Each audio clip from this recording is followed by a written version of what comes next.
Բաքվի դատարանում Արցախի ռազմաքաղաքական ղեկավարների կեղծ դատական նիստերից հերթականին ֆիլմի ցուցադրություն էր։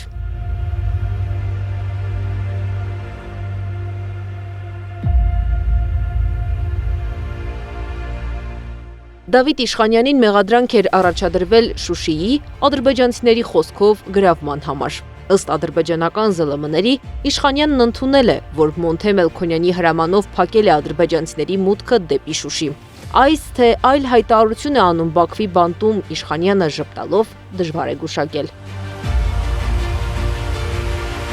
Տվյալ անձինք որևէ քրեաիրավական process-ի մաս չեն, իրենք ինչ են արել, իրենք եղել են Արցախի իշխանություններ, Արցախը Հայաստանի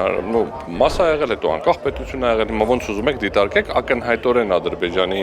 շրջանակներում դա որպես տերորիզմ կամ որպես այլ բան չի կարա դիտարկվի։ Առաջադրվող մեղադրանքները իրանց բովանդակությամբ չեն վերաբերվում առանձին ինչ-որ հանցագործությունների։ Բաքվում գերեվարված ռազմաքաղաքական գործիչներին պաշտպանելու համար միջազգային որակավորման փաստաբաններ ներառելու մասին են խոսել հարազատները, հատկապես Ռուբեն Վարդանյանի ընտանիքը։ Օրբելյանը կարծում է, եթե դրա մասին խոսում ենք, նշանակում է մեզ համար առհասարակ ընդունելի են դատավարությունները եւ խնդիրը մնում է միայն արդար վճռի հասները։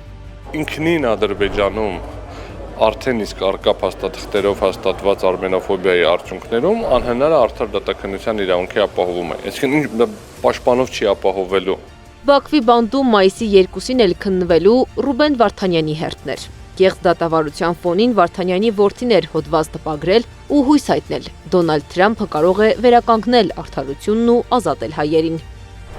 Այսօր սակայն իմ հայրը Ռուբեն Վարդանյանը ունի հնարավորություն իր պատմությունը պատմելու համար։ Ավելի քան 550 օրնակահաղական դրդապատճառներով պահվում է բանտում, նախնիների հայրենիքում Արցախի հայերի ապրելու իրավունքը պարզապես պաշտպանելու համար։ Նա մենակ չէ։ Այսօր առնվազն 23 հայ քրիստոնյա անօրինական կերպով պահվում է Բաքվում։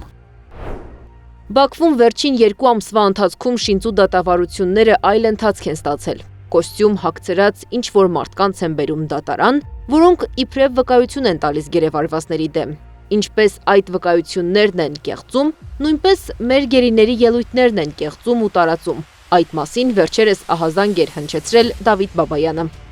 Նոր այստեղի լրատվամիջոցներում տեղեկություն է դուրս եկել, իբրև ես ասել եմ, որ Իվանյանի դեպքերի մասին 1992 թվականին մի ձև է մեկնաբանել, որ ես ասել եմ, որի հակմրակ։ Ես ասել եմ, որ դա պատասխանատուն հենց այս կողմն է ադրբեջանական կողմն եւ դա եղել է մեր իշխանական պայքարի արդյունք։ Բացի դրանից երբեք չեմ ասել, որ գոյություն ունի Իվանյանի ազատագրման համար պարգև։ Դա նույնպես սխալ է ձևակերպված։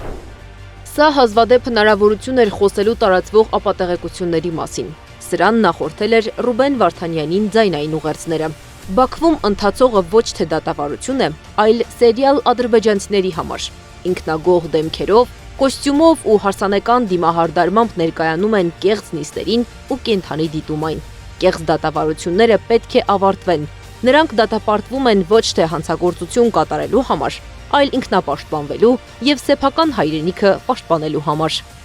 Մեր հոգով մտքով ձեզ հետ եմ։ Անիա Բաղյան, Նոնա Գևորգյան, ABC Media։